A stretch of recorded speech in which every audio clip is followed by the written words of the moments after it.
ఉత్తరప్రదేశ్లోని ప్రయాగ్రాజ్ మహాకుంభమేళా అంగరంగ వైభవంగా జరుగుతోంది. ప్రపంచంలోనే అతిపెద్ద ఆధ్యాత్మిక కార్యక్రమమైన ఈ మహాకుంభమేళాలో పుణ్యస్నానాలు ఆచరించేందుకు కోట్లాది మంది భక్తులు తరలివస్తున్నారు. దేశం నలుమూలల నుంచే కాకుండా విదేశాల నుంచి కూడా కోట్లాది మంది భక్తులు తరలివచ్చి త్రివేణి సంగమంలో స్నానాలు చేసి పునీతులవుతున్నారు.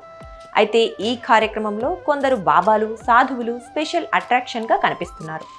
ఈ క్రమంలోనే తాజాగా మహాకుంభమేళాలో రష్యాకు చెందిన బాహుబలి బాబా ప్రత్యేక ఆకర్షణగా నిలుస్తున్నారు. ఆయన్ని చూస్తుంటే పురాణ పురుషులను చూస్తున్నంత సంబురంగా ఉందంటూ భక్తులు తన్మయత్వం పొందుతున్నారు.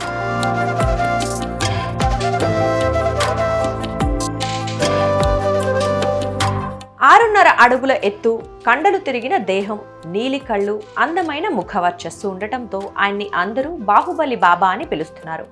కుంభమేళాలో ఆయన ఎక్కడ కనిపించినా భక్తులు ఫోటోలు, వీడియోలు తీస్తూ వైరల్ చేస్తున్నారు. రష్యాలో ఉపాధ్యాయుడిగా పనిచేసిన ఆయన ప్రపంచంలోని చాలా దేశాల్లో పర్యటించారు. అలా 30 ఏళ్ల క్రితం భారత పర్యటనకు రావటం తన జీవితాన్ని మలుపు తిప్పిందట. భారత్లో సనాతన ధర్మానికి ముగ్ధుడైన ఆయన హిందూ ధర్మం గొప్పతనాన్ని గ్రహించి వెంటనే దాన్ని స్వీకరించారు. తన పేరును ఆత్మ ప్రేమ్ గిరి మహారాజ్గా మార్చుకున్నారు.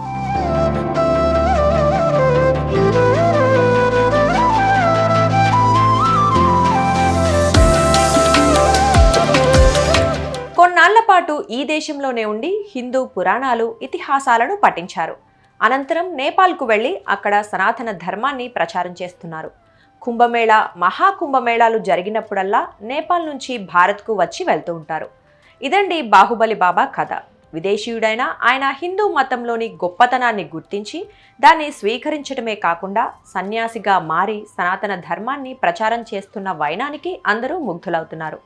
45 రోజుల పాటు జరగనున్న ఈ మహాకుంభమేళాలో ఇలాంటి సాధువులు, సత్పురుషుల దర్శనం కలగటం తమ పూర్వజన్మ సుకృతమని భక్తులు భావిస్తున్నారు.